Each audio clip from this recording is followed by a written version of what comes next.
Éric Emmanuel Schmitt. Frédéric Salabarou, ancien secrétaire général de l'Élysée au temps de Jacques Chirac, a écrit un livre consacré à la relation entre De Gaulle et Pétain, une réflexion sur ce formidable roman français.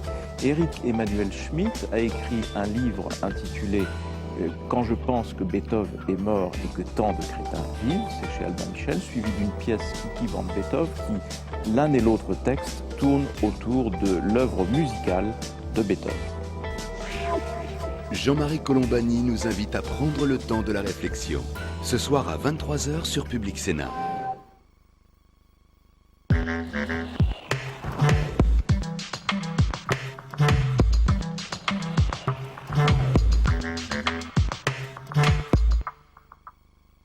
Bonjour à tous. Suite ce matin du projet de loi sur la réforme des retraites.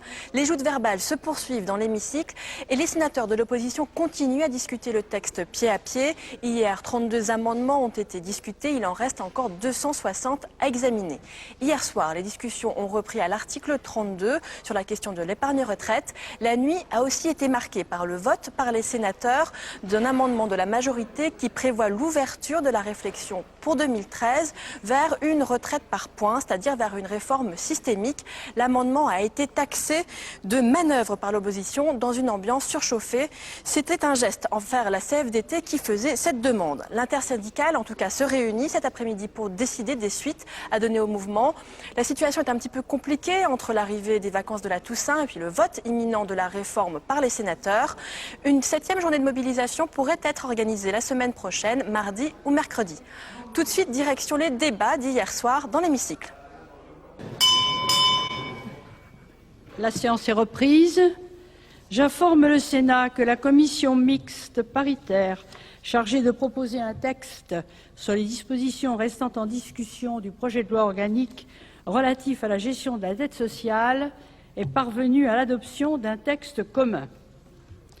Nous reprenons donc la discussion du projet de loi adopté par l'Assemblée nationale. Après engagement de la procédure accélérée portant réforme des retraites, dans la discussion des articles, nous sommes parvenus au vote sur l'amendement numéro 753 au sein de l'article 32 septies. Madame de Montes a demandé la parole. Monsieur Fischer. Monsieur Fischer, Monsieur le Président, vous avez la parole. Oui, Madame la Présidente, c'est un petit rappel au règlement en guise de sourire. Tout au cours de ces journées, et plus particulièrement de cette journée, Guillaume Sarkozy a été omniprésent dans nos débats. Et quelle ne fut pas ma surprise après la réforme des retraites? Eh bien, quelle ne fut pas ma surprise de trouver le rappel d'une invitation. Et qu'est-ce que je lis? Monsieur le vice-président, nous organisons un prochain déjeuner de travail auquel nous vous avons convié sur le thème. Alors, vous voyez, quelle sera l'assurance maladie de demain? Alors, vous voyez, et autour de qui? Devinez. Eh bien, autour de Guillaume Sarkozy. Voilà. Vous voyez que c'est un homme qui a toujours une longueur d'avance et qui est omniprésent. Et je vous rappelle que Guillaume Sarkozy est le délégué général de Malakoff Médéric et il organisera ce prochain déjeuner de travail avec Paul Grasset, directeur général du groupe Pro-BTP. Donc, vous voyez, si on veut avoir une idée, et puis là, j'ai trouvé ça aussi, là, il n'y a pas de raison d'avoir peur de la retraite complémentaire privée. Bon, ça, c'est la suite. Voilà. Excusez, Madame la Présidente. Merci, Monsieur le Président. Bon, Monsieur Frimat. C'est l'intervention de la présidente de la Commission Affaires sociales juste avant la suspension de séance qui m'amène à vous demander des précisions, Madame la Présidente, pour que nous sachions exactement comment nous allons travailler.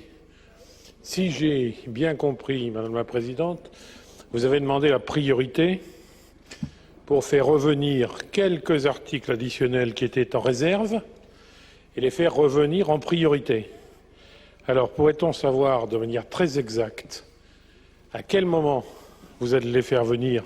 Est-ce que votre priorité s'applique immédiatement après l'article qui est en discussion? Est-ce qu'elle s'applique après le 33? Elle a peut-être dit, Monsieur le Président, à vous, mais vous savez que j'ai toujours beaucoup de difficultés à comprendre les choses, donc j'ai besoin qu'on les précise avec la gentillesse qui vous est coutumière, Monsieur le Président. Donc, si vous pouviez nous préciser de façon à ce que, je dirais, l'ensemble de mes collègues, je dirais, ont compris qu'il y avait la priorité, mais n'ont pas compris de manière très précise à quel moment s'intercalait votre priorité. Alors, nous ne discutons pas la priorité, Madame la Présidente, puisqu'à partir du moment où la présidente de commission demande la priorité avec l'accord du gouvernement, celle-ci est de droit. Donc, nous ne la discutons pas. Mais nous voulons simplement savoir très précisément à quel endroit du texte elle s'applique. Merci. J'ai demandé cette priorité après l'article 33 et au début des articles additionnels, sur les articles additionnels. Merci de cette précision. Merci.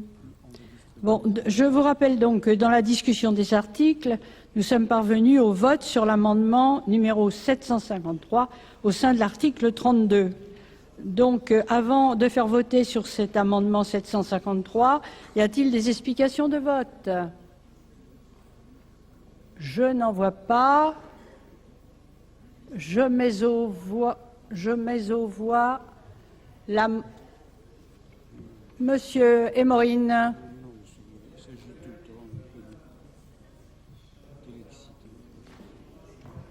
Saisi.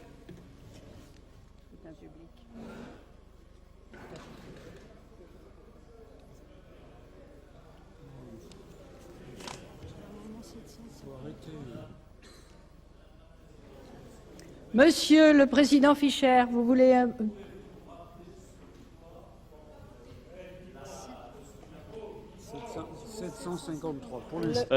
Est-ce que vous pouvez nous préciser, parce qu'on n'a pas bien entendu, sur quoi portait le scrutin public?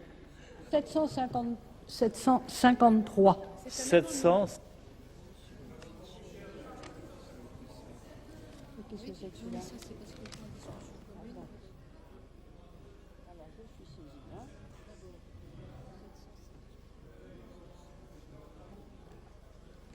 Je suis donc saisi d'une demande de scrutin public par le groupe UMP sur l'amendement 753 de Monsieur Fischer.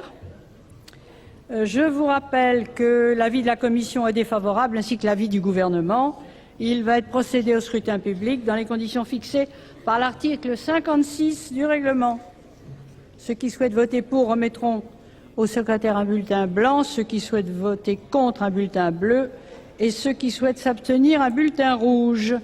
Le scrutin sera ouvert dans quelques instants.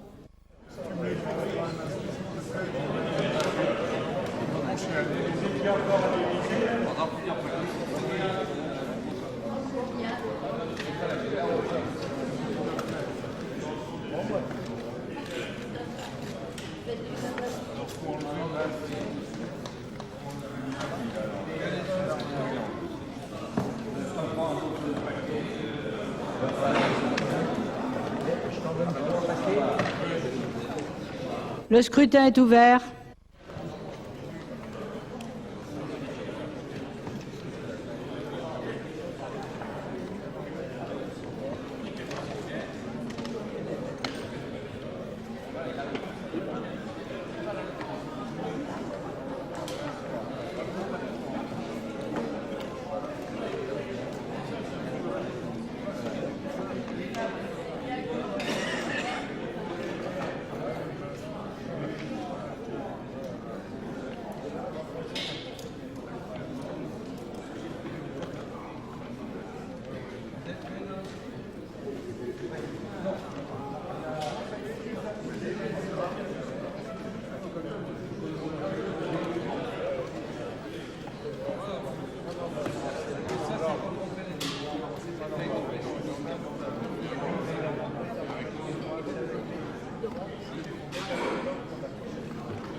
Plus personne ne demande à voter.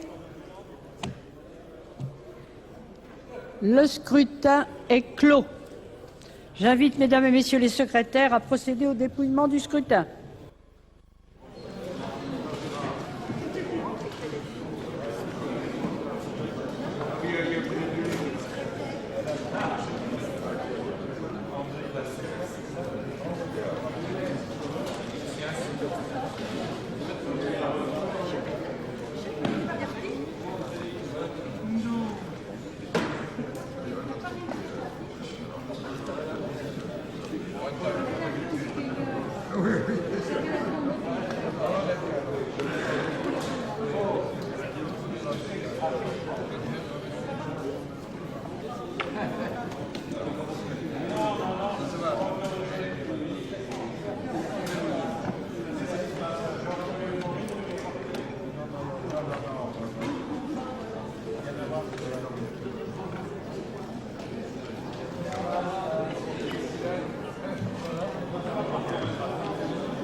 Qu'est-ce qui t'inquiète, Daniel?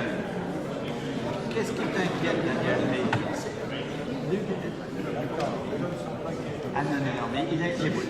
C'est voté. Ça a été voté avant. Non, Daniel.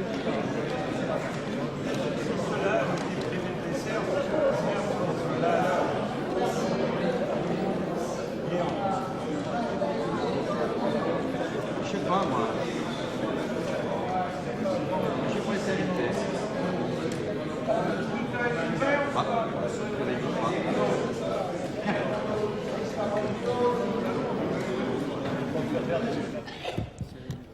Voici le résultat du scrutin numéro 72 sur l'amendement numéro 753 à l'article 32 septies. Si vous êtes intéressé par le résultat, je vous serais reconnaissant de vous asseoir et de faire un peu de silence. Merci. Nombre de votants 337, nombre de suffrages exprimés 336, majorité absolue des suffrages exprimés 169, pour l'adoption 153 contre 183, le Sénat n'a pas adopté. Sur l'amendement 477, je suis saisie d'une demande de scrutin public par le groupe UMP. Sur l'amendement 477, qui a été présenté par Madame de Montès et Monsieur Telade, si j'ai bien souvenir. Je vous rappelle que l'avis de la commission est défavorable ainsi que l'avis du gouvernement. Il va être procédé au scrutin public dans les conditions fixées par l'article 56 du règlement. Ceux qui souhaitent voter pour remettront au secrétaire un bulletin blanc. Ceux qui souhaitent voter contre, un bulletin bleu. Ceux qui souhaitent s'abstenir, un bulletin rouge. Le scrutin sera ouvert dans quelques instants.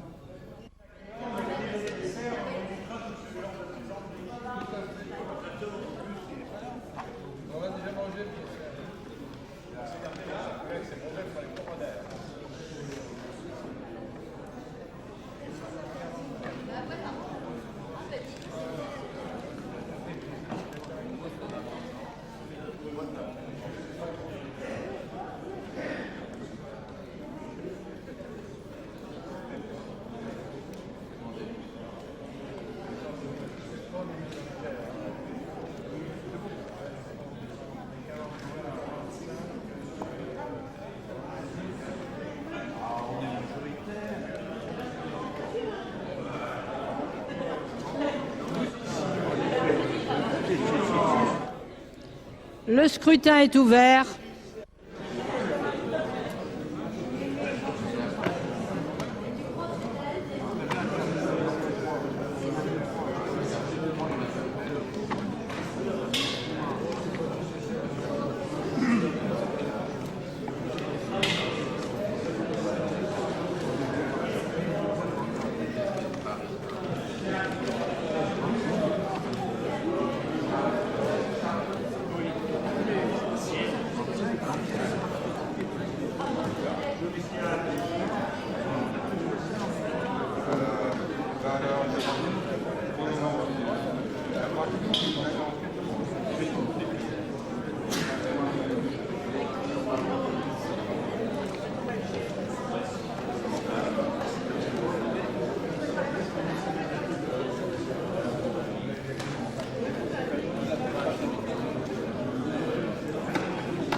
Plus personne ne demande à voter.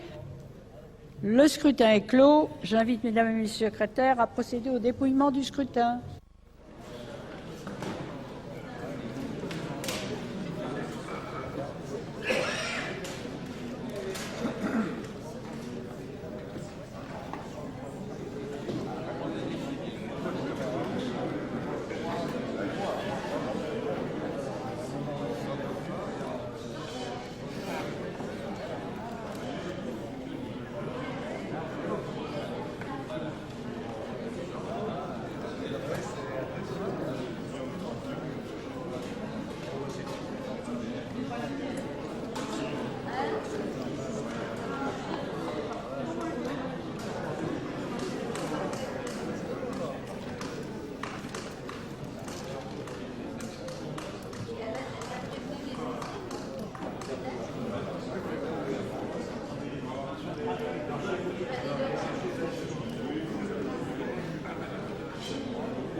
Voici le résultat.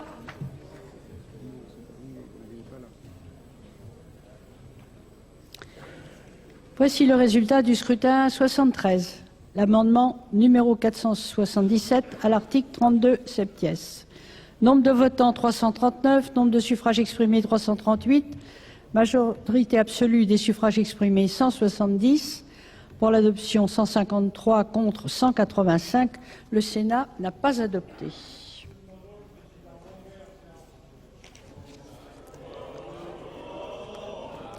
Nous poursuivons, s'il vous plaît.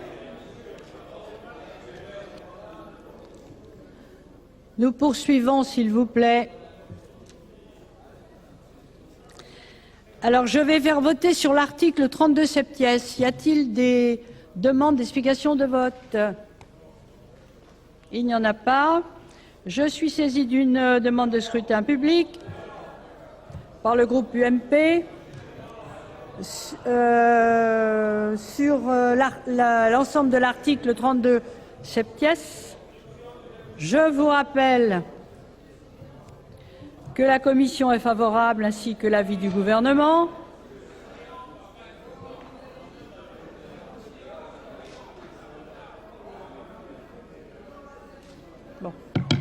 Bon, écoutez, non, excusez-nous, mais je crois qu'il faut qu'on soit un petit peu, qu'on présente un peu de calme pour cette soirée.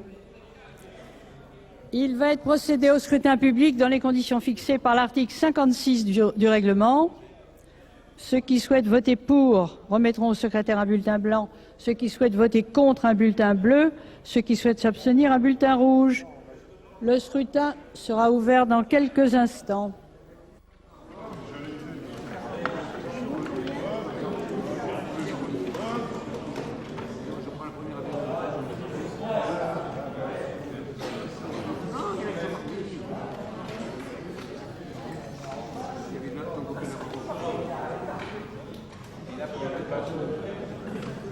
Le scrutin est ouvert.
Plus personne ne demande à voter. Le scrutin est clos. J'invite, mesdames et messieurs les secrétaires, à procéder au dépouillement du scrutin.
Voici le résultat du scrutin 74. Article 32 septies du projet de loi portant réforme des retraites. Nombre de votants 337, nombre de suffrages exprimés 336. Majorité absolue des suffrages exprimés 169.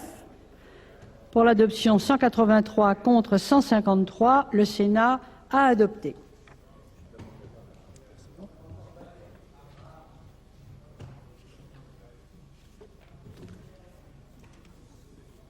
Une demande de parole, Monsieur Raoul. Oui, Madame la Présidente, à la fois en tant que porte-parole de mon groupe sur la situation de maintenant et en tant que secrétaire de séance, je vous demande, Madame la Présidente, de vérifier qu'on puisse continuer dans des conditions raisonnables. C'est pas possible.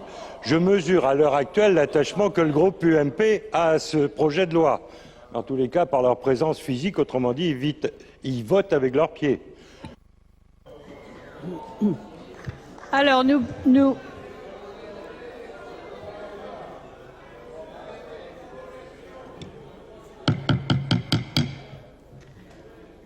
Excusez-moi de vous dire que je vous trouve un peu agité ce soir, mais enfin, je ne sais pas ce qui s'est passé pendant le dîner, mais je vous trouve agité.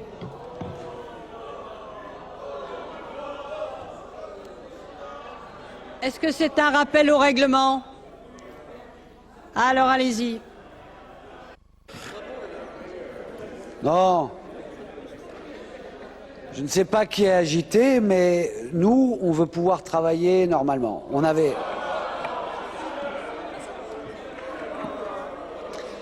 On veut travailler normalement et nous commençons une reprise de séance sans savoir exactement quand elle finira, et certains s'en foutent peut-être, mais il y en a d'autres qui ont fait plusieurs nuits et qui veulent un peu savoir où on va. Mais nous sommes prêts à aller au bout du bout parce que nous sommes en santé et motivés. Deuxièmement, nous apprenons que l'Élysée, Monsieur Guéant, écoutez, je vais vous dire une chose, et ça c'est indépendant de la gauche ou de la droite. Je vous le dis très sincèrement, quand je suis arrivé dans cet hémicycle en 2004, il était inconcevable, que ce soit qu'une affaire de gauche et de droite, le fait qu'on puisse, de l'Élysée directement, dire comment doit travailler le Sénat. À tout moment, il y aurait eu quelqu'un dans vos rangs qui se serait levé, qui aurait dit « Je n'ai jamais vu ça ». Alors, je le dis pourquoi? Parce qu'il ne faudrait pas que quand, dans d'autres domaines, il y ait accoutumance, pas d'accoutumance.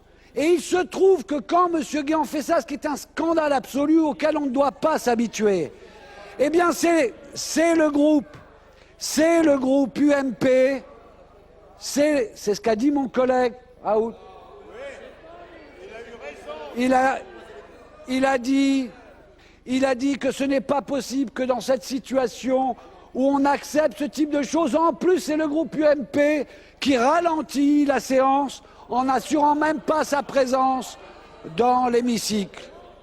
Voilà. Donc, je voulais dire, Madame la Présidente, qu'on ne pouvait pas quand même, parce que ce n'est pas fait couramment, rabrouer de cette façon notre collègue parce qu'il a dit cette simple chose comme une attitude agitée.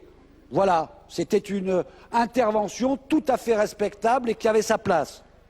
Monsieur le ministre. Juste un mot, Monsieur le Sénateur, je ne vois pas ce qu'il y a de choquant dans les propos de Monsieur Guéant. Les sénateurs commentent beaucoup ce que fait l'Élysée. Je ne vois pas en quoi c'est choquant que l'Élysée, à un moment donné, commente, donne une opinion. Chacun a le droit de dire un peu ce qu'il veut, donne une opinion sans influencer ou sans influer sur les travaux du Sénat. Donc c'est une opinion, elle est prise comme telle. Mais je remarque que le Sénat commente beaucoup aussi ce que fait l'Élysée. Merci, Monsieur le ministre. Alors Nous sommes sur l'article 32 octies et nous allons étudier l'amendement 54 que présente Madame Beaufils. Vous avez la parole, Madame Beaufils. Merci, Madame la Présidente. Monsieur le ministre et chers collègues, je voudrais quand même dire que j'aimerais moi aussi avoir une réponse sur les horaires qui vont être les nôtres ce soir et éventuellement cette nuit quand même, ça serait intéressant. Mais je vais venir à l'amendement 54, peut-être qu'à l'occasion d'une réponse à cet amendement, nous aurons une réponse aussi sur l'organisation de nos travaux. Avec cet article 32 octies, nous arrivons au terme de la discussion sur l'ensemble des amendements que les députés à l'Assemblée nationale ont décidé de mettre au cœur de cette réforme députés de la majorité, excusez-moi, j'aurais dû dire. Donc, que les députés ont décidé de mettre au cœur de cette réforme le développement des différentes formes de capitalisation qui ont un seul objectif, mettre à bas notre système solidaire. En créant le titre 5 bis relatif à l'épargne retraite, juste avant les dispositions finales de ce projet de loi, c'est donc en quelque sorte un bouquet final destructeur de notre système par péréquation que les députés ont choisi pour terminer ce texte. Au terme de ce projet, ils ont tenu à mettre en place tout un système de possibilités et de contraintes forçant la mise en place de comptes épargne-retraite pour créer les conditions d'une individualisation à venir. Alors que chacun reconnaît que notre système de retraite est confronté à un problème de financement et que les finances publiques sont au plus mal, l'ensemble des mesures ici préconisées vont une nouvelle fois contribuer à vider les caisses. De nouvelles ressources sont défiscalisées, exemptées de cotisations sociales. De ce fait, elles seront aussi soustraites aux cotisations retraite. Plus précisément, cet article 32 octies vise à réécrire l'article 163 quater vicies du Code général des impôts qui prévoit la déductibilité du revenu net global soumis à l'impôt sur le revenu, des cotisations et des primes versées au profit d'un compte épargne-retraite. Cette mesure vise plus précisément à rendre plus attractifs fiscalement les contrats épargne obligatoire mis en place par les employeurs. Aussi, connaissant notre opposition à ce type de contrat d'épargne, vous ne serez pas étonné que nous vous demandions la suppression de cet article. Mais ce qui me surprend le plus, c'est que vous ayez accepté de mettre dans un texte quelque chose qui aggrave notre situation fiscale au moment où vous nous dites que vous allez faire en sorte de réduire les niches fiscales dans la prochaine loi de finances. Il y a quand même des contradictions qu'il est bon de souligner au moment où on débat des questions de retraite, alors que nous allons le voir probablement plus tard. Nous avons, nous, des propositions qui n'ont rien à voir avec de la fiscalisation. 14. Merci. L'avis de la Commission, Monsieur le rapporteur. Défavorable, Madame la Présidente. L'avis du gouvernement. Je mets aux voix l'amendement numéro 54. Quels sont ceux qui sont favorables? Madame Beaufils, une explication de vote? Oui, pour une explication de vote, mais surtout pour une remarque. Je pensais que le fait qu'on ait soulevé cette question de la fiscalisation aurait amené quand même une réaction gouvernementale. Pas d'autres explications de vote? Je mets aux voix cet amendement. Ceux qui sont favorables à son adoption voudront bien lever la main.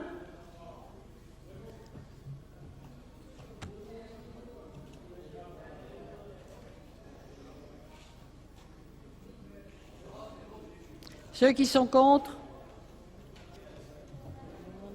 Il n'est pas adopté. L'article 32 octies, y a-t-il des explications de vote sur cet article? Je n'en vois pas. Ceux qui sont favorables à son adoption lèveront la main. Ceux qui sont contre? Il est adopté. L'article 33, avec une demande de parole de Monsieur David Assouline. Il n'est pas là. Monsieur Domezel n'est pas là. Monsieur Mauroy.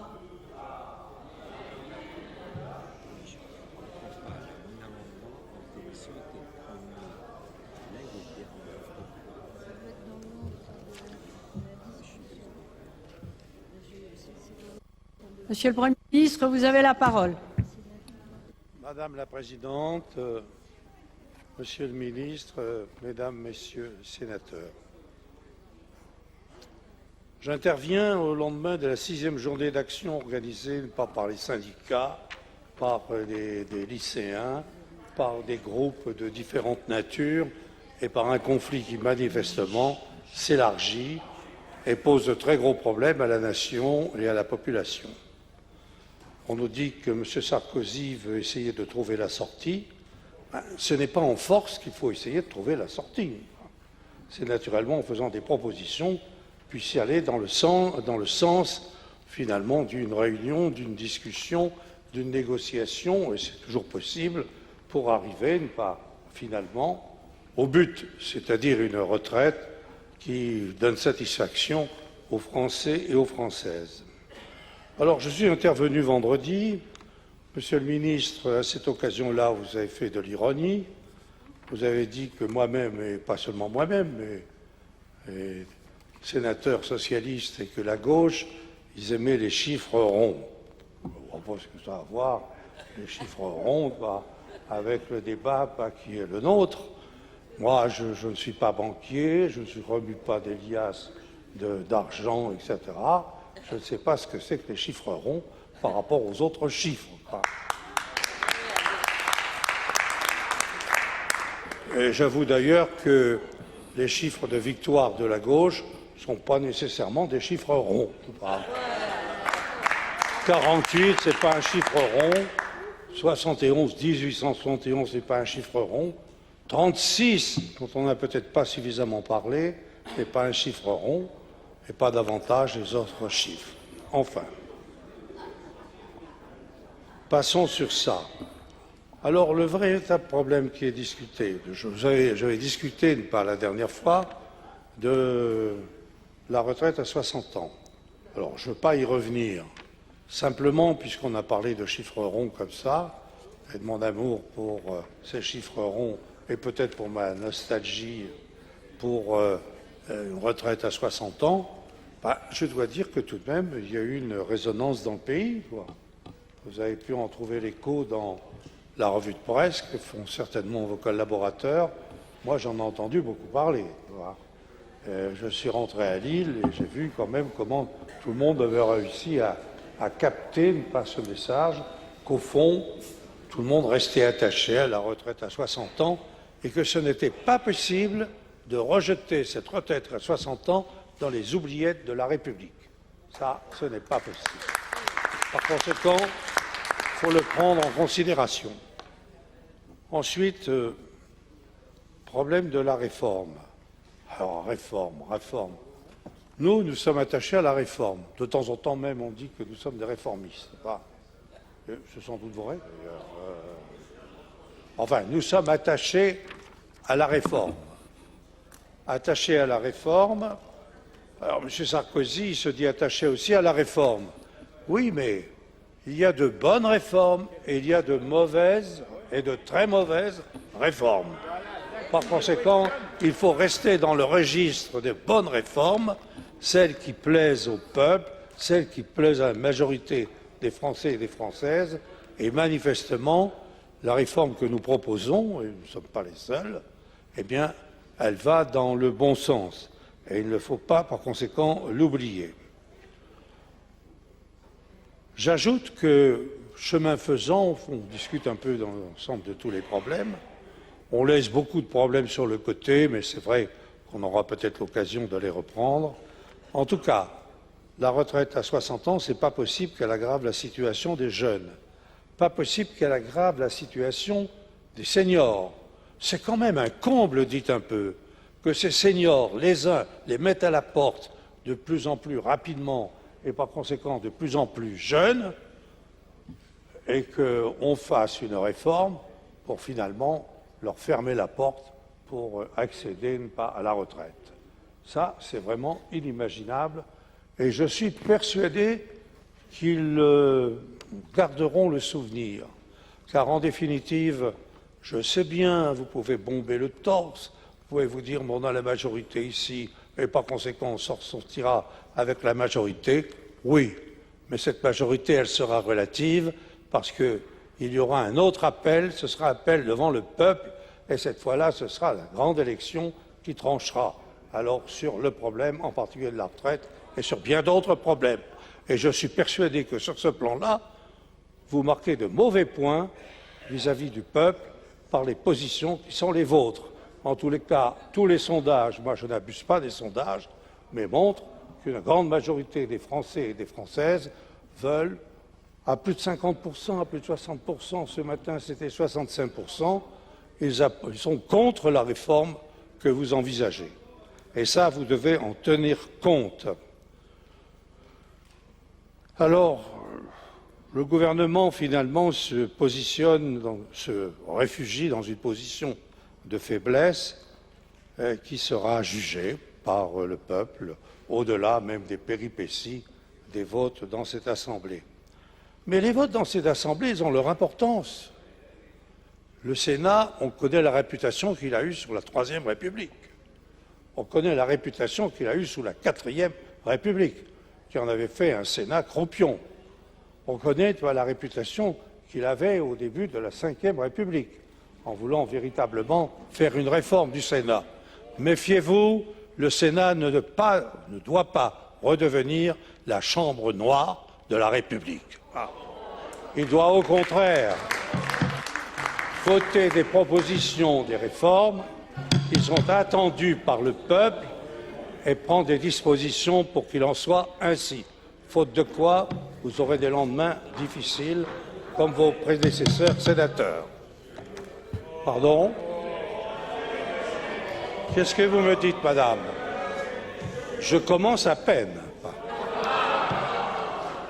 Mais chacun peut-être peut le deviner. Merci de bien vouloir terminer votre intervention, s'il vous plaît, Monsieur le Premier ministre. Vous m'accordez combien, là? La terminer, parce que vous avez dépassé votre temps de parole. Vous pouviez m'avertir, madame.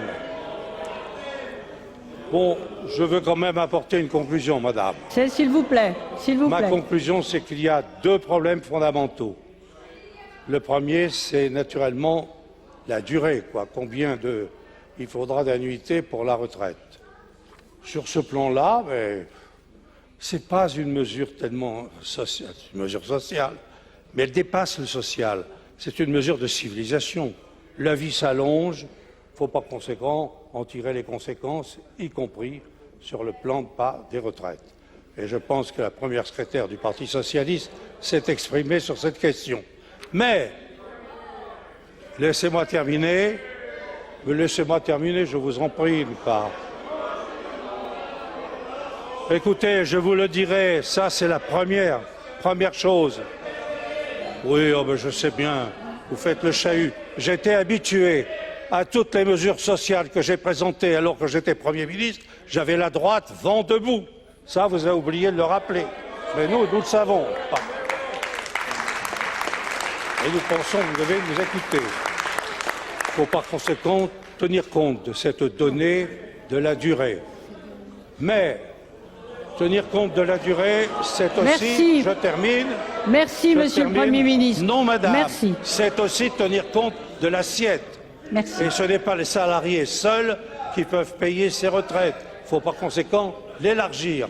Et l'élargir sans doute au capital. Et j'avais des propositions à vous faire sur ce plan-là. Voilà. Je vous dis que si vous ne prenez pas une mesure que le peuple attend, il y aura des conséquences qui seront redoutables. Eh bien, ne prenons pas ce chemin. Il y a un chemin pourtant qui permettrait d'accorder à chacun une retraite convenable. Eh bien, c'est les propositions que nous faisons. Je vous remercie.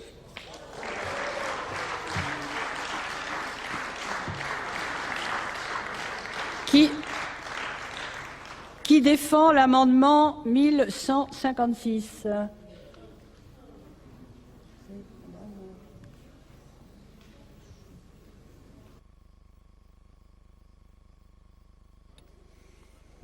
Merci, Madame la Présidente. Lors de la discussion sur l'article 3, nous avons indiqué les réticences que nous nourrissions à l'égard des dispositions introduites, mais également les avancées de ce droit à l'information.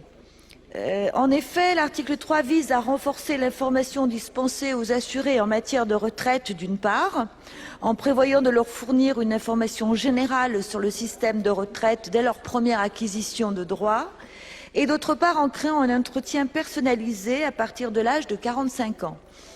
Pourtant, à l'article 33, la mise en œuvre de cette obligation est différée. Ainsi, le présent alinéa de cet article prévoit une entrée en vigueur de cette disposition repoussée par la haine au 1er janvier 2011 au 31 décembre 2012. Pour notre part, nous considérons que de telles dispositions qui améliorent le droit à l'information des assurés sociaux sur les différents régimes de retraite doivent entrer en vigueur de suite. Le droit d'information a été institué par la loi de 2003 qui prévoit la fourniture automatique tous les 5 ans à partir de 35 ans d'un relevé de situation individuelle et à partir de 55 ans d'une estimation indicative globale du montant de la pension. Et cette mission est jusqu'à présent assurée par le GIP Info Retraite. Et dans ce cadre de l'article 3, cela représente certes une avancée en permettant aux salariés de disposer de ces informations plus tôt. Pourtant, et sur le fond, nous craignons que de ce point d'étape retraite soit utilisé non seulement pour informer les assurés, mais aussi pour promouvoir la souscription de produits financiers et donc la retraite par capitalisation.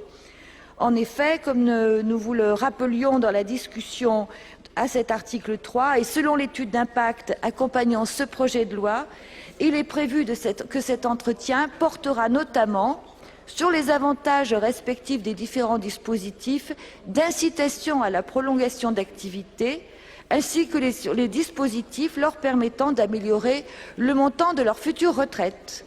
Le point étape retraite, donc à 45 ans, risque malheureusement de se transformer en une information orientée, pour ne pas dire une incitation systématique à recourir au plan d'épargne retraite. Donc, bien que nous soyons attachés à ce droit à l'information, nous demandons cependant la suppression de cet alinéa qui repousse son entrée en vigueur. Merci. L'avis de la Commission, monsieur le rapporteur. Défavorable, Madame la Présidente. L'avis du gouvernement? Même avis.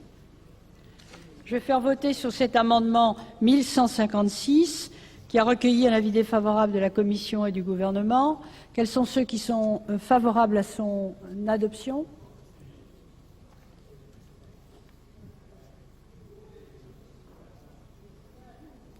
Ceux qui sont contre?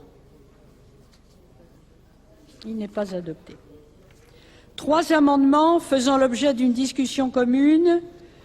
L'amendement numéro 241 que présente Madame de Montes. Ah. Madame Car...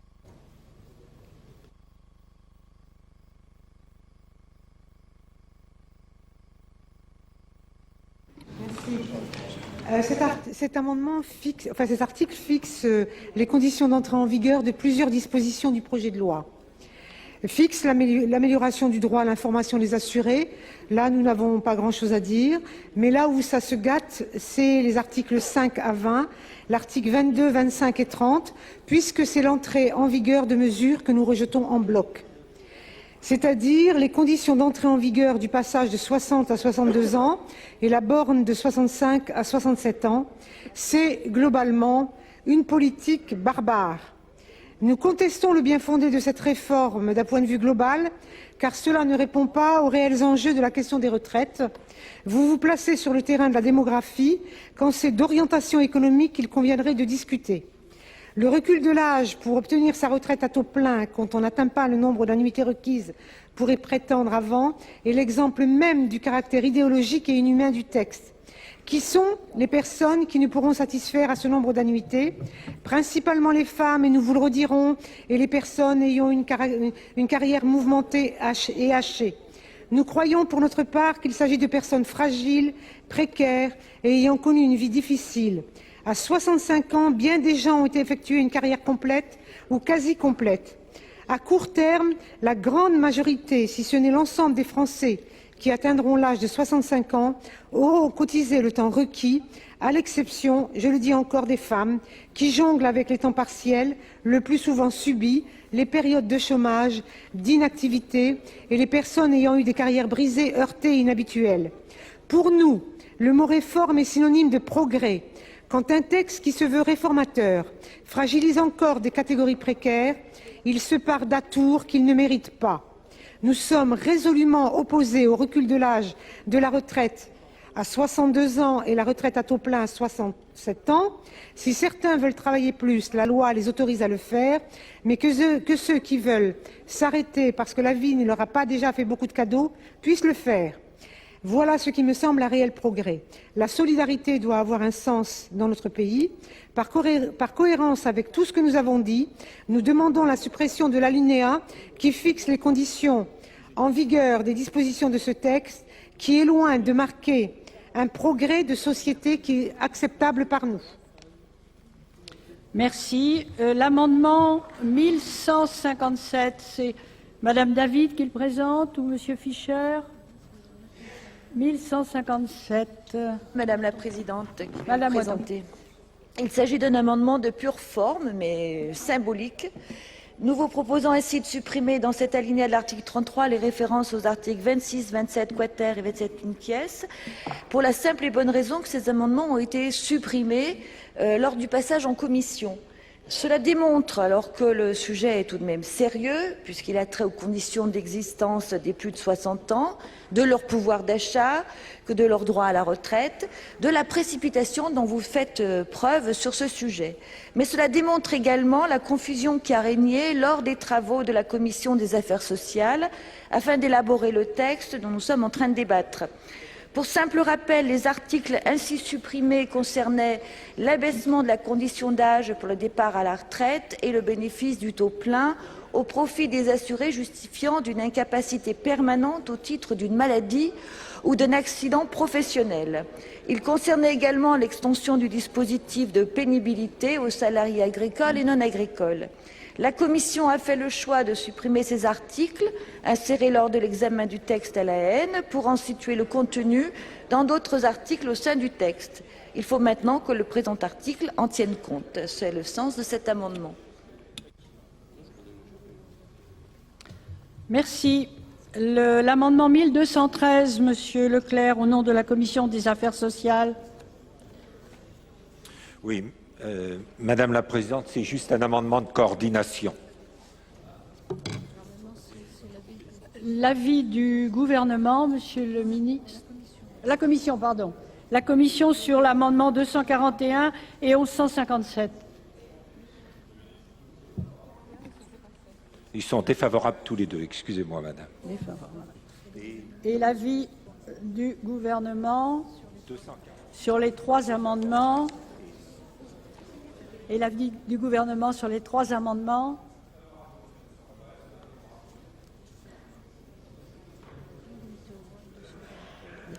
Je mets donc aux voix l'amendement 241. Madame David a demandé la parole pour une explication de vote. Oui, une explication de vote qui sera très courte, mes chers collègues, mais sincèrement, l'avis défavorable du rapporteur et du ministre sur notre amendement me semble quand même tout à fait étrange, puisque nous demandons ni plus ni moins de supprimer les alinéas que va supprimer le rapporteur dans son propre amendement. Donc si vous regardez bien les deux, nous n'en supprimions que 3, vous en supprimez un peu plus, mais ceux que nous proposions de supprimer sont ceux que vous allez supprimer vous-même, monsieur le rapporteur. Donc j'aimerais simplement vous faire remarquer que là, pour le coup, vos réponses ne sont quand même pas à la hauteur du travail que l'on a pu fournir pendant ce débat et ne sont pas respectueux non plus de ce que l'on peut vous proposer. À partir du moment où ce sont des amendements de notre groupe, ils sont, je trouve, un peu traités à la va-vite, monsieur le rapporteur, et je le regrette. Je le regrette car nous avons fait un travail, il me semble, qui ne vous convient pas évidemment, parce que nous proposons un autre système, une autre réforme pour notre système de retraite par répartition, mais quand même un minimum de respect pour le travail que nous pouvons faire, nous-mêmes et nos collaborateurs aussi, qui ont beaucoup travaillé pendant ces 3 semaines. Monsieur le rapporteur. Merci Madame la Présidente. Je n'admets pas les propos qui sont tenus à mon égard. Je m'excuse Madame David, vous me connaissez, vous savez que je n'agis pas comme ça. J'étais... Et c'est vrai, en train de regarder un amendement à venir, et je n'ai pas vu le vôtre arriver. Alors, je vous en prie, un peu de respect, ça ne fera pas de mal. La seule chose que je puisse dire... Non, chers collègues, on se connaît trop pour que nous sachions aussi rester en dedans de certains propos. Donc, dans l'amendement de la commission que je porte, j'ai remplacer les références par d'autres références qui sont dans l'énoncé de mon amendement. Le vôtre, vous vous contentez de supprimer les références. Voilà, il y a quand même un petit distinguo. Je m'excuse de ne pas l'avoir dit au moment venu, mais je regardais un autre amendement, donc soyons calmes. Monsieur Mayas.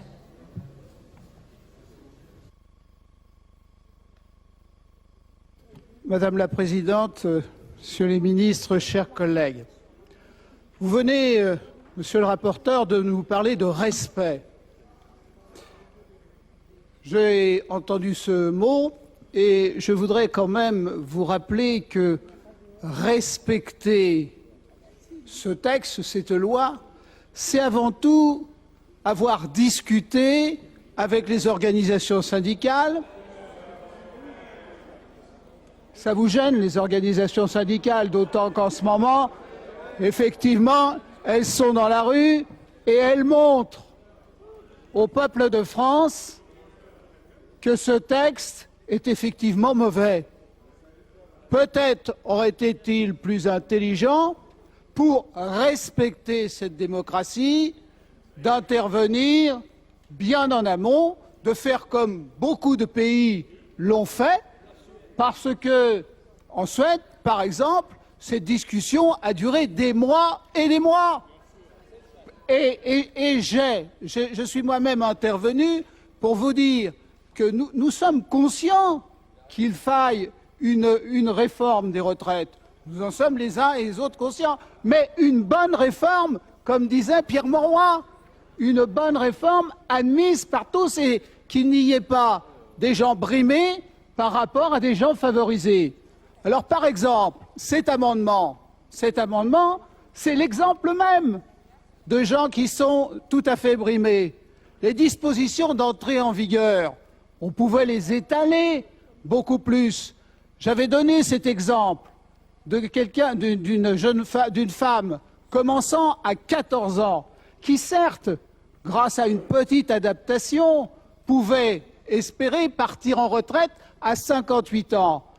Oui, mais au bout du compte, elle aura cotisé 44 ans, c'est-à-dire plus que le maximum exigé.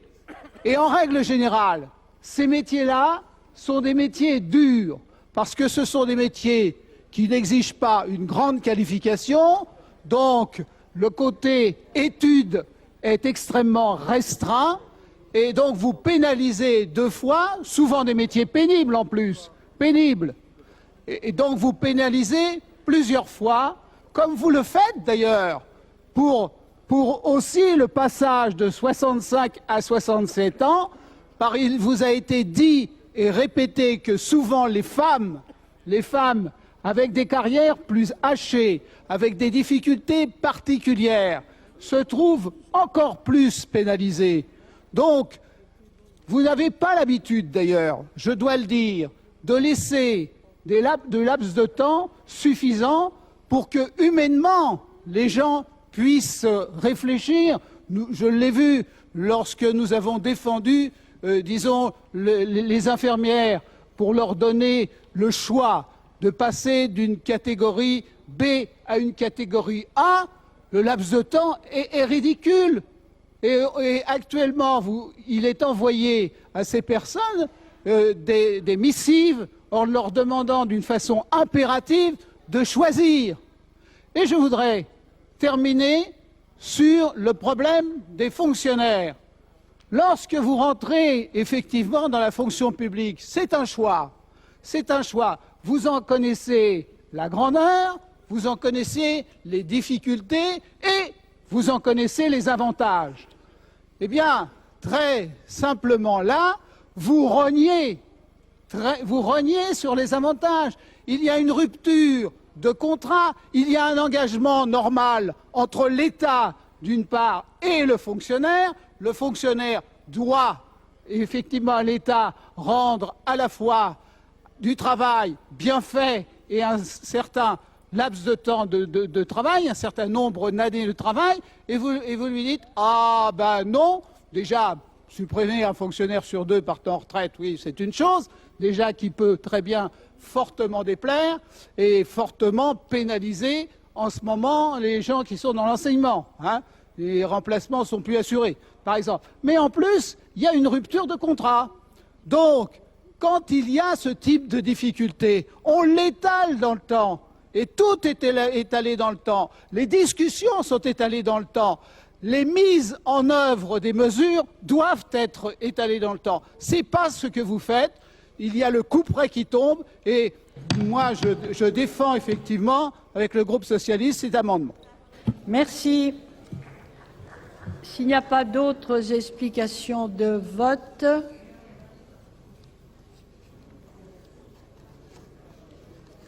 il n'y a pas besoin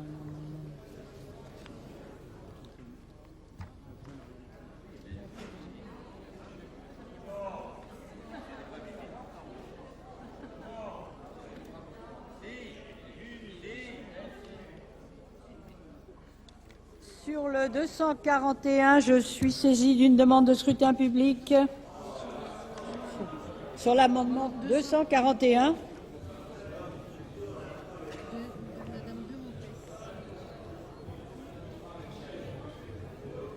Pas du groupe socialiste.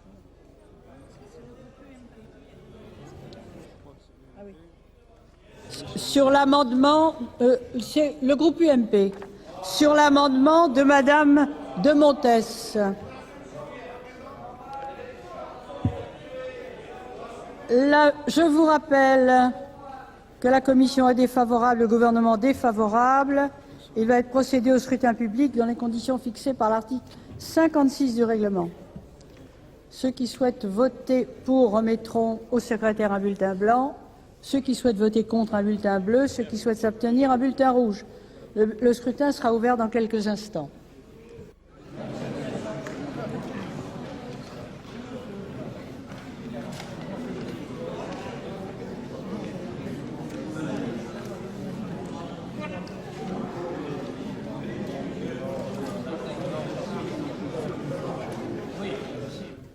Le scrutin est ouvert.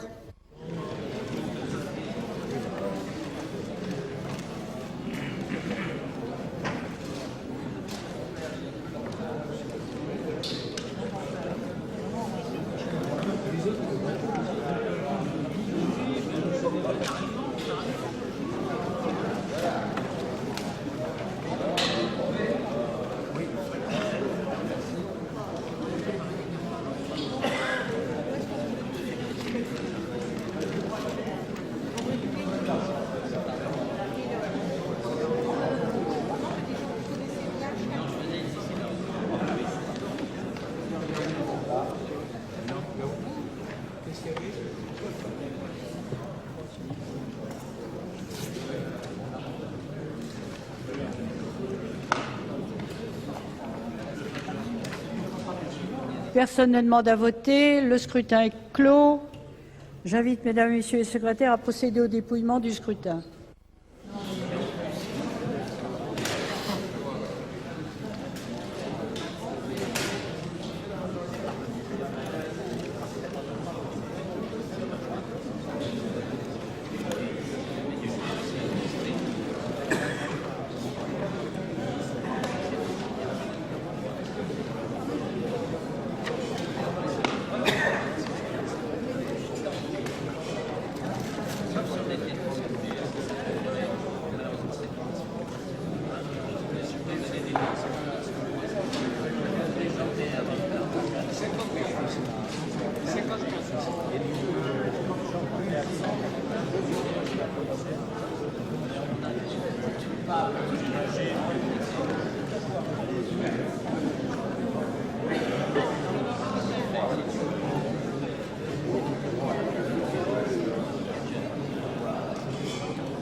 Je l'ai compté.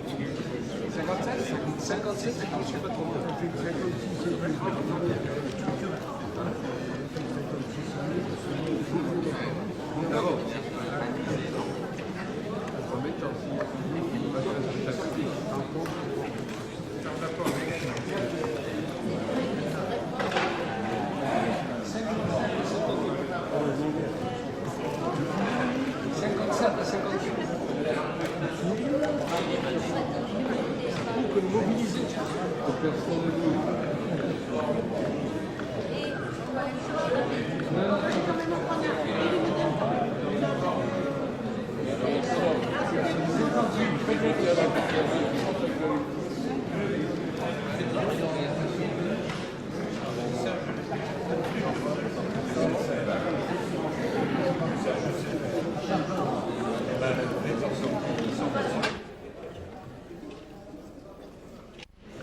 Voici le résultat du scrutin 75 sur l'amendement 241 à l'article 33. Nombre de votants 338, le nombre de suffrages exprimés 336, majorité des suffrages exprimés 169, pour l'adoption 153, contre 183. Le Sénat n'a pas adopté. 241.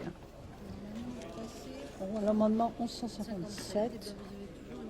Ben oui, mais il y a des demandes de scrutin public, peut-être. Sur l'amendement 1157, y a-t-il des demandes d'explication de vote? Il n'y en a pas. Je suis saisie d'une demande de scrutin public par le groupe UMP. Vous retirez? Alors on le retire et on va faire voter sur l'amendement. Il faut bien que je fasse voter sur celui-là quand même. Ah si, merci. Où est-il mon amendement? Voilà. Je fais voter sur l'amendement 1157. Ceux qui sont favorables à son adoption veulent bien lever la main. Bon, alors racontons. Hein.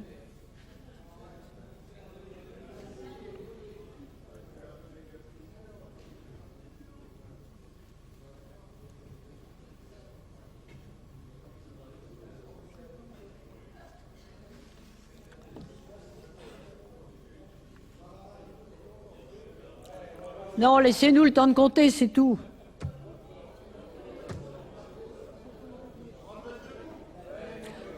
Pour l'instant, nous vous comptons. On va voir après. Et ceux qui sont contre?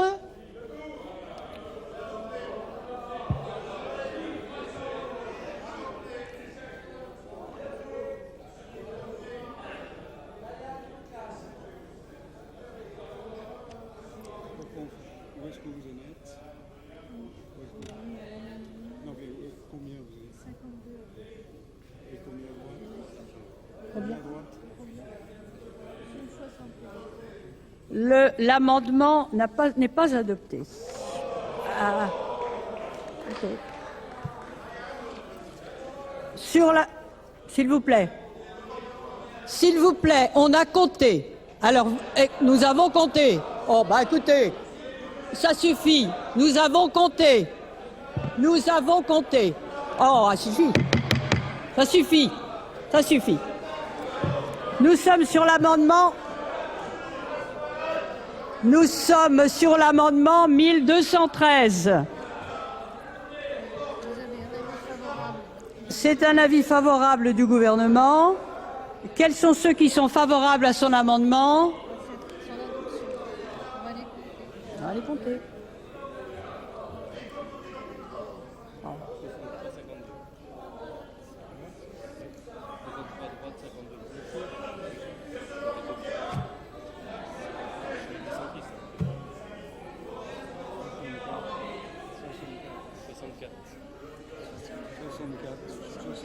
Combien? 64. Ici.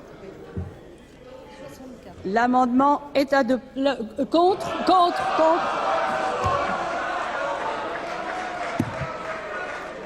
Contre, s'il vous plaît. Contre.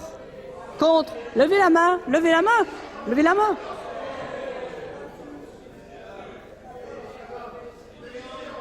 60 à droite. Il y en a 64 à droite. Combien? 64 à droite.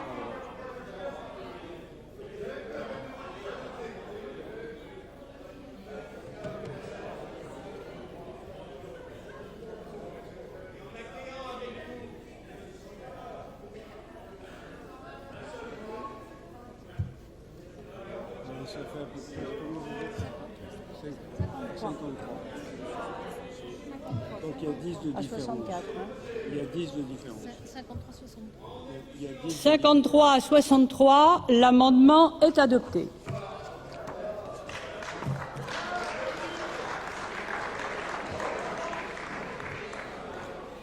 Nous passons maintenant à deux amendements faisant l'objet d'une discussion commune.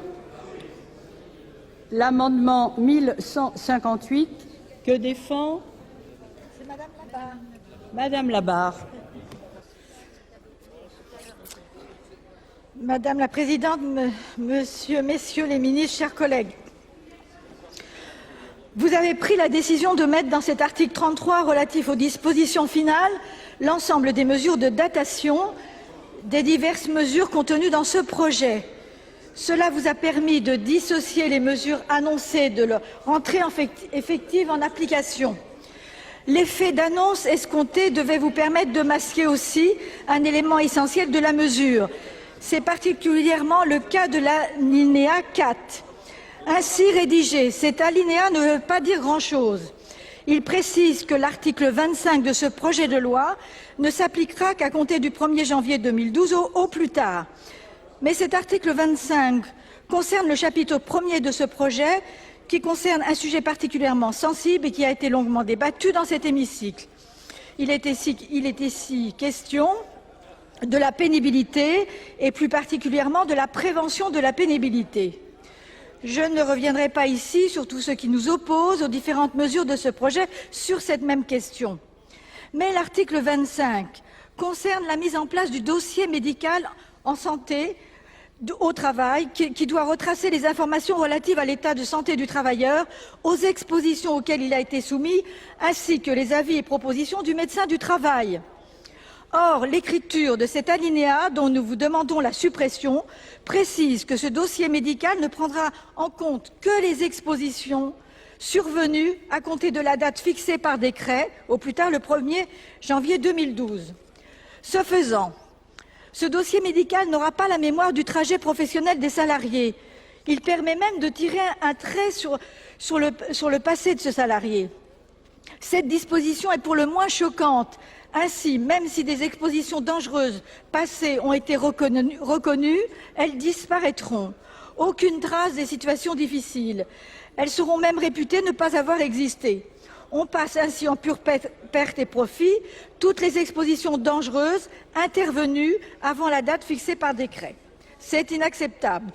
Même si demain les progrès de la science montrent le lien causal entre telle maladie et telle situation professionnelle, il n'y aura pas trace de cette dernière. Il sera alors très difficile de prendre en charge tous les salariés concernés. Vous comprendrez donc notre total désaccord avec cet alinéa dont nous vous demandons la suppression.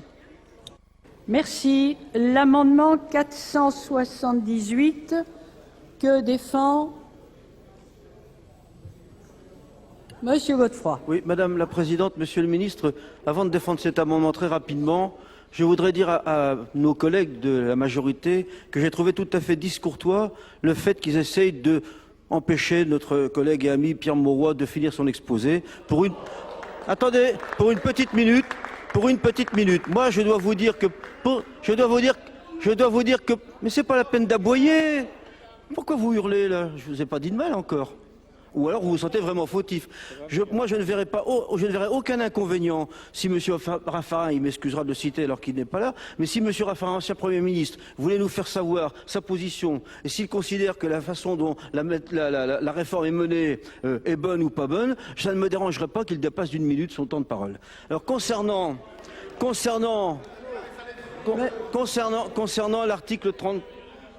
l'article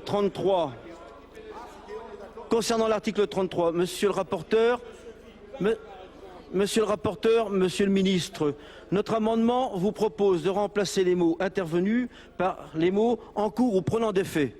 Je pense que, étant donné la discussion que nous avons eue cet après-midi, notamment sur l'amiante, il est bien évident que quand ce dossier médical de santé va être créé, quand la fiche d'exposition va être créée, il est tout à fait possible de prendre les expositions en cours. Parce que nous ne savons pas ce que sera demain. Demain, des personnes exposées à un certain nombre de produits peuvent pouvoir faire valoir des droits avec des conditions d'exposition, avec des durées d'exposition qui seront fixées à ce moment-là, ça peut être dans 10 ans, et ne seront pas pris en compte, tel que vous avez rédigé cet alinéa, ne seront pas pris en compte leur réelle exposition. Ils ne commenceront à être exposés de fait à des matières nocives qu'à partir du mois de janvier 2012. Donc moi je vous demande, monsieur le rapporteur, monsieur le ministre, que l'on marque en cours ou prenant effet. Ce ne sera pas très compliqué pour le médecin du travail de pouvoir vérifier que des personnes dans l'entreprise où il est, avant 2012, ont été exposées à un certain nombre de risques pendant une dizaine d'années, 7-8 ans. Je pense que ce serait une rédaction de bon sens. Merci. L'avis de la Commission, monsieur le rapporteur, sur ces deux amendements. Merci Madame la Présidente, chers collègues. Donc pour le premier amendement, le 1158, il est malheureusement impossible aujourd'hui de reconstituer, on le sait, les expositions à des risques professionnels et c'est tout l'enjeu des articles 25 et suivants du projet de loi. Il est donc nécessaire de fixer dès maintenant une date d'entrée en vigueur et la Commission a donné un avis défavorable. Sur le 478, cet amendement vise à étendre le contenu du dossier médical aux expositions en cours ou prenant effet à compter d'une date fixée par décret. Cela pose bien sûr la question de la traçabilité sur le passé, qui n'a malheureusement aujourd'hui pas de réponse pertinente, donc avis défavorable. L'avis du gouvernement, monsieur le ministre. C'est le même que celui du rapporteur, madame, et pour cause, on a bien mesuré qu'il fallait avoir la traçabilité pour le passé, et c'est la raison pour laquelle il est défavorable. On a besoin de la mesurer. Merci, monsieur le ministre. Je vais donc faire voter. Madame David. Oui, Madame la Présidente, Monsieur le rapporteur, Monsieur le Ministre, c'est quand même assez grave ce que vous venez de nous dire, parce que ça veut dire finalement l'article 25, qui a fait l'objet ici d'un débat important, qui concerne la pénibilité des travailleurs, eh bien cet article ne s'appliquera qu'à partir d'une date fixée par décret et au plus tard, 1er janvier 2012, mais qui va prendre en compte des expositions intervenues du coup après cette date. Donc, ça veut dire qu'aujourd'hui, tous les travailleurs qui sont dans des travaux pénibles ne seront pas pris dans la pénibilité. Donc, ça veut dire que finalement, vous avez insisté pour définir cette idée de la pénibilité, mais tous les travailleurs qui aujourd'hui sont dans des travaux pénibles, qui sont à l'âge de 56, 57 ans, eux, ils iront finalement jusqu'aux 62, voire 67, puisqu'il va falloir un certain temps, il va falloir une certaine durée d'exposition à ces travaux pénibles, et en plus, tout a été individualisé. Donc vous individualisez tout, mais là, bizarrement, vous collectivisez la date pour la prise en compte de la pénibilité. Je trouve que c'est quand même très grave pour la santé des travailleurs, et là encore, quand vous nous dites que vous faites une réforme juste, qu'elle va prendre en compte la santé des travailleurs, que vous êtes attachés à la prévention des conditions de travail, eh bien, vous avez des paroles et vous avez des actes. Et les actes ne correspondent pas à vos paroles, Monsieur le Ministre. Donc je suis désolée de vous dire que véritablement, c'est une escroquerie envers les millions de travailleurs qui aujourd'hui travaillent dans des conditions de pénibilité avérées, mais que vous ne reconnaîtrez pas parce que la prise en compte de cette pénibilité sera au plus tard le 1er janvier 2012, en tout cas renvoyé à un décret. Véritablement, c'est pas du tout honnête, c'est pas du tout juste pour tous les travailleurs qui aujourd'hui sont dans des travaux pénibles. Voilà pour les discussions d'hier soir dans l'hémicycle. Tout de suite, nous rejoignons l'hémicycle en direct pour les discussions de ce matin. Les sénateurs reprennent sur un amendement de Philippe Dominati qui porte sur l'harmonisation des règles de calcul des pensions. Et à 12h45, ne manquez pas le point retraite présenté par Pierre-Henri Jargonne avec un invité et les meilleurs moments de la séance. 137-11 du Code de la Sécurité sociale. Acte est donné du dépôt de ce document. Il a été transmis à la Commission des affaires sociales. Il sera disponible au bureau de la distribution. L'ordre du jour appelle la suite de la discussion du projet de loi adopté par l'Assemblée nationale après engagement de la procédure accélérée portant réforme des retraites. Dans la discussion des articles, nous sommes parvenus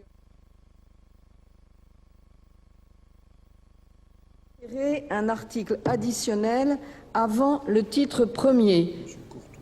Monsieur Courtois, vous avez la parole. Monsieur le ministre.